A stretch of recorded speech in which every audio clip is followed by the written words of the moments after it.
जय हिंद दोस्तों। तो आप सभी का एग्जाम जीके में इस वीडियो में समझने वाले हैं भारत के राष्ट्रीय प्रतीक एवं महत्वपूर्ण तथ्य। भारत के राष्ट्रीय प्रतीकों से जितने भी क्वेश्चन पूछे जाते हैं उन सभी को एकदम बेसिक से समझने वाले हैं। यदि आप किसी भी एग्जाम की तैयारी करते हैं तो ये वीडियो आपके लिए बहुत ही महत्वपूर्ण होने वाली है। चलिए शुरू करते हैं। और यदि वीडियो पसंद आए तो वीडियो को लाइक कमेंट करके हमारे चैनल को सब्सक्राइब जरूर करिएगा। चलिए स्टार्ट करते हैं, समझते हैं राष्ट्रीय ध्वज। तो भारत का राष्ट्रीय ध्वज क्या है? तो भारत का राष्ट्रीय ध्वज है तिरंगा। भारतीय ध्वज को तिरंगे के नाम से जाना जाता है और भारतीय संविधान सभा ने 22 जुलाई 1947 को इसे राष्ट्रीय ध्वज तिरंगा के रूप में अपनाया था। इसे 14 अगस्त 1947 को संविधान सभा के अर्धरात्रिकालीन अधिवेशन में राष्ट्र को समर्पित किया गया। तिरंगे की विशेषताएं क्या हैं? तो तिरंगे की विशेषताएं, इस तिरंगे झंडे में 3 आड़ी पट्टियां हैं। जैसा कि आप देख सकते हो कि इसमें 3 आड़ी पट्टियां हैं और आगे दिया हुआ है कि इस ध्वज की लंबाई एवं चौड़ाई का अनुपात 3:2 है। जो झंडे की लंबाई और चौड़ाई का अनुपात होता है वह 3:2 होता है। याद रखिएगा, परीक्षा में काफ़ी बार पूछा गया है। अगला पॉइंट है, इस ध्वज के बीच में नीले रंग की 24 तीलियों वाला अशोक चक्र है जो देश को धर्म और ईमानदारी से उन्नति की ओर ले जाने की प्रेरणा देता है। इसे सारनाथ स्थित अशोक स्तंभ से लिया गया है। दोस्तों, सभी पॉइंट परीक्षा की दृष्टि से बहुत ही महत्वपूर्ण पॉइंट हैं, इसे अच्छे से समझना जरूर। आगे समझते हैं कि तिरंगे झंडे में सबसे ऊपर गहरा केसरिया रंग है जो साहस एवं बलिदान का प्रतीक है। इसके मध्य में यानी कि बीच में सफ़ेद रंग है जो सत्य एवं शांति का प्रतीक होता है और सबसे जो नीचे आता है वह आता है हरा रंग जो विकास, उर्वरता, विश्वास एवं शौर्य का प्रतीक माना जाता है। तो ये तिरंगे के बारे में बहुत ही महत्वपूर्ण जानकारियां हैं। तो एक बार वीडियो को एकदम स्टोरी के माध्यम से सुनना जरूर दोस्तों।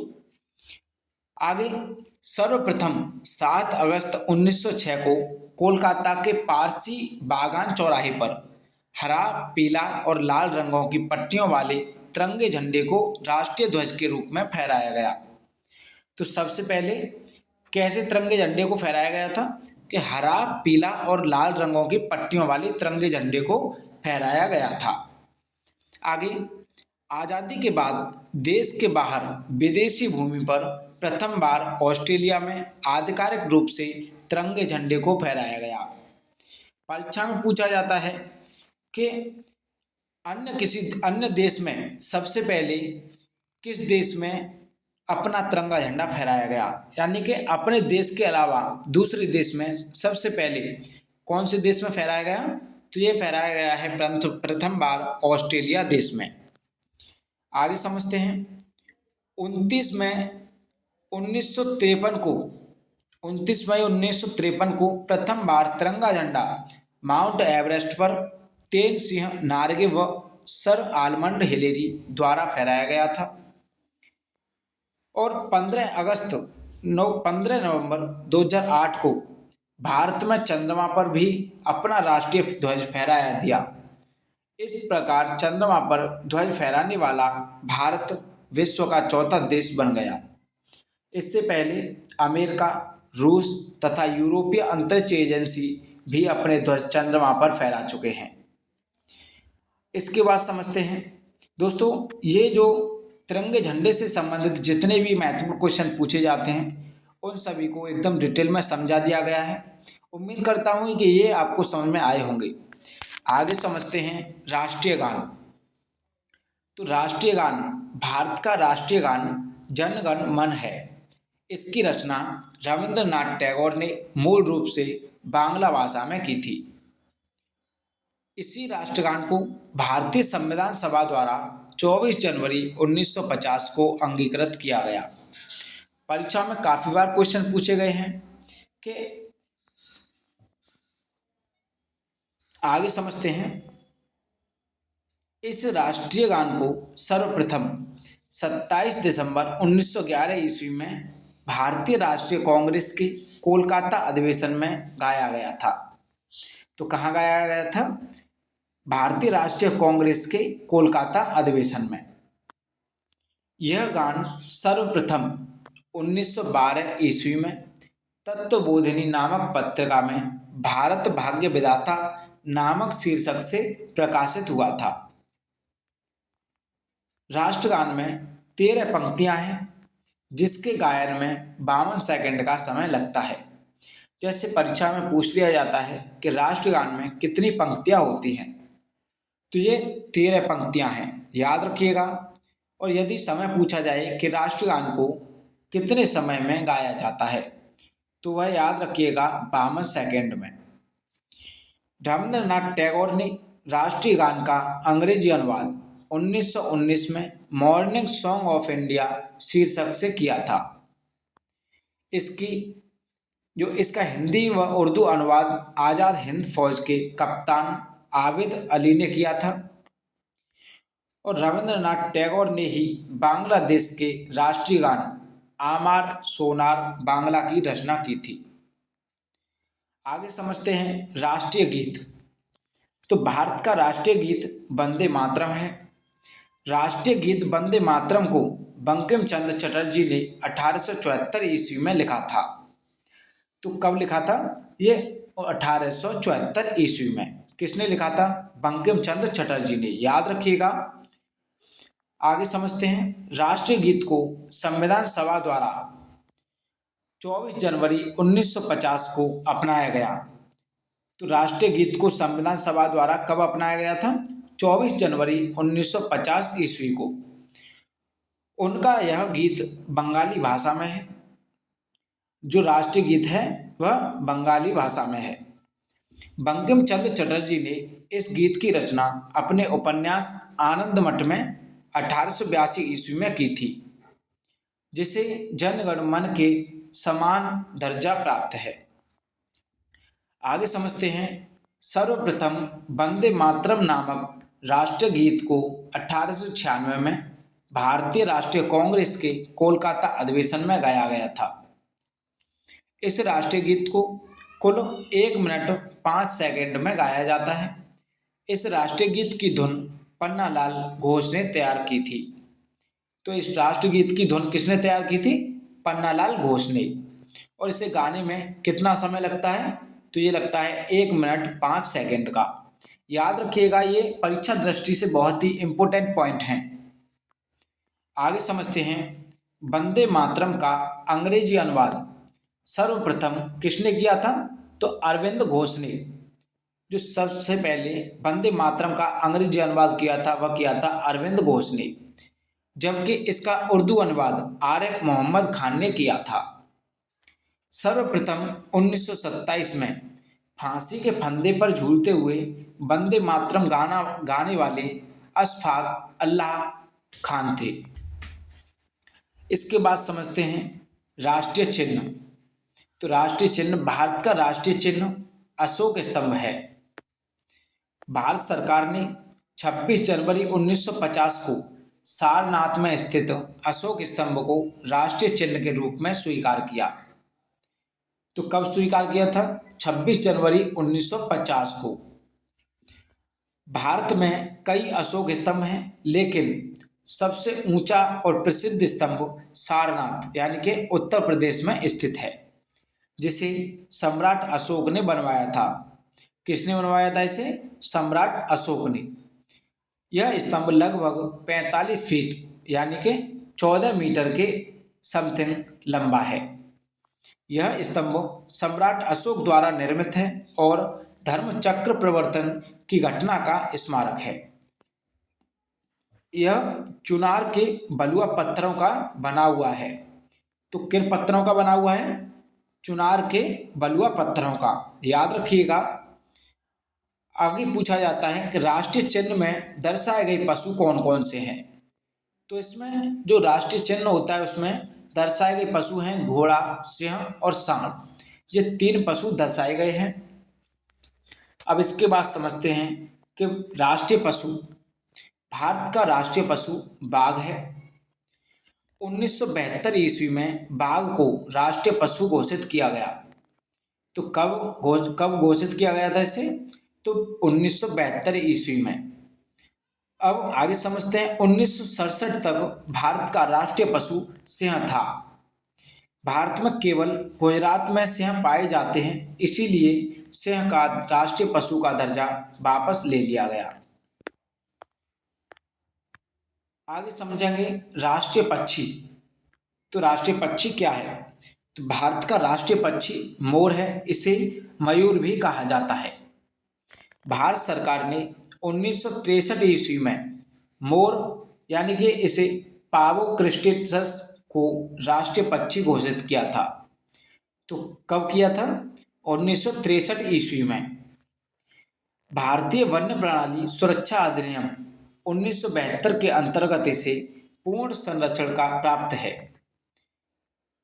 तो भारत वन्य प्राणी सुरक्षा अधिनियम 1972 के अंतर्गत इसे पूर्ण संरक्षण प्राप्त है। भारत से पहले म्यांमार भी मोर को राष्ट्रीय पक्षी घोषित कर चुका है। आगे समझते हैं 1963 में मोर को राष्ट्रीय पक्षी की मान्यता मिलने के बाद इसे मारना कानूनी अपराध घोषित कर दिया गया। भारतीय पुराण के अनुसार मोर भगवान कार्तिकेय का वाहन है। अब इसके बाद समझते हैं राष्ट्रीय पुष्प। दोस्तों वीडियो को अंत तक जरूर देखना। वीडियो में जितने भी परीक्षाओं में क्वेश्चन पूछे जाते हैं उन सभी को एकदम बेसिक से कवर कराते चल रहे हैं। आगे समझते हैं कि राष्ट्रीय पुष्प क्या है। भारत का राष्ट्रीय पुष्प है कमल। प्राचीन काल से ही इसे भारतीय संस्कृति का मांगलिक प्रतीक माना जाता है। ब्रह्मा, सरस्वती, लक्ष्मी इन देवी देवताओं की स्थिति कमल में ही है। कमल 3 देशों यानी पहला है वियतनाम, दूसरा मकाऊ, तीसरा है मिस्र, इन तीनों देशों का राष्ट्रीय राजकीय पुष्प घोषित है। जो कमल है वह इन तीनों देशों का राष्ट्रीय राजकीय पुष्प घोषित है। आगे समझते हैं कि राष्ट्रीय वृक्ष। भारत का राष्ट्रीय वृक्ष बरगद है। यह एक बहुवर्षीय विशाल, घना एवं फैला हुआ वृक्ष है। यह वृक्ष हिंदुओं का पवित्र वृक्ष भी माना जाता है। जनवरी से मार्च तक का समय बरगद का पुष्पकाल होता है। आगे समझते हैं राष्ट्रीय फल। तो भारत का राष्ट्रीय फल है आम। परीक्षा में पूछ लिया जाता है कि भारत का राष्ट्रीय फल क्या है।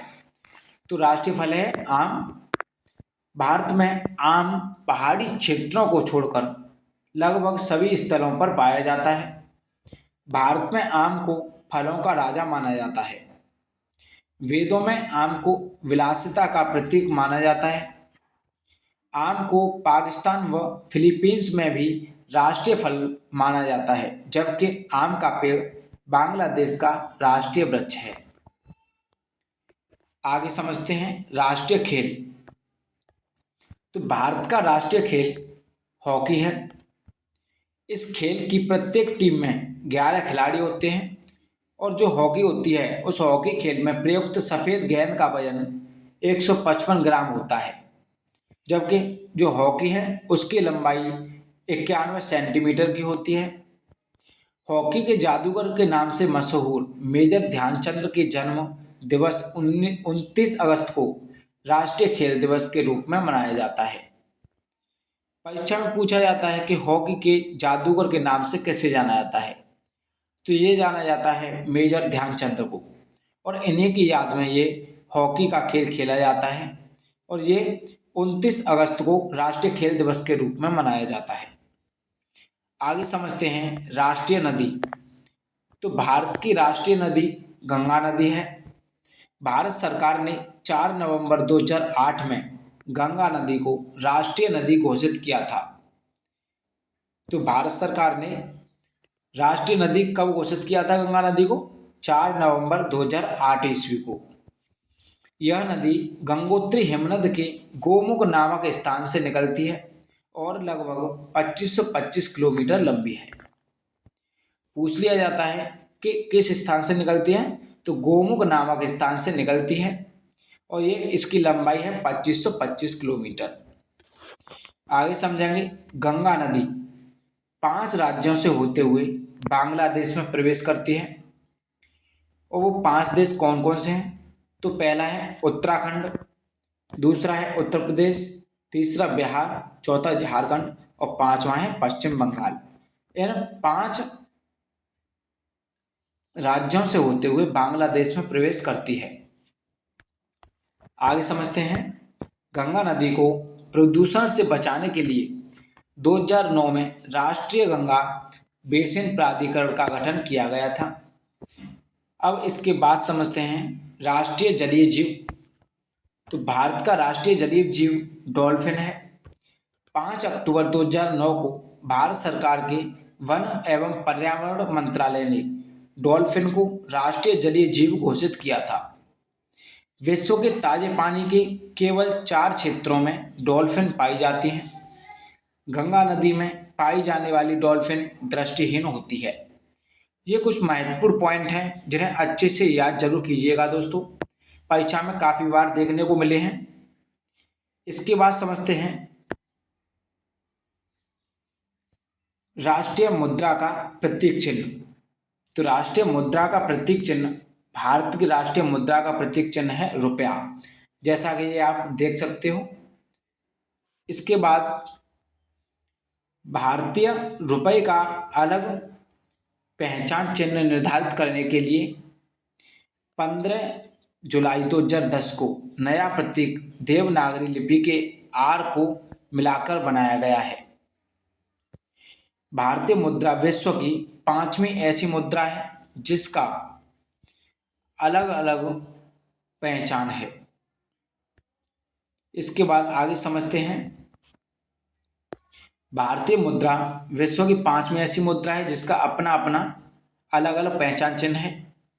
अब समझेंगे राष्ट्रीय स्मारक। तो भारत का राष्ट्रीय स्मारक इंडिया गेट है। यह स्मारक देश के सबसे बड़े युद्ध स्मारकों में शामिल है। इंडिया गेट देश की राजधानी दिल्ली में स्थित है। इसे उन 90,000 सैनिकों की स्मृति में 1913 में बनाकर तैयार किया गया जो प्रथम विश्व युद्ध और अफगान युद्ध में ब्रिटिश सेना की तरफ से लड़े थे।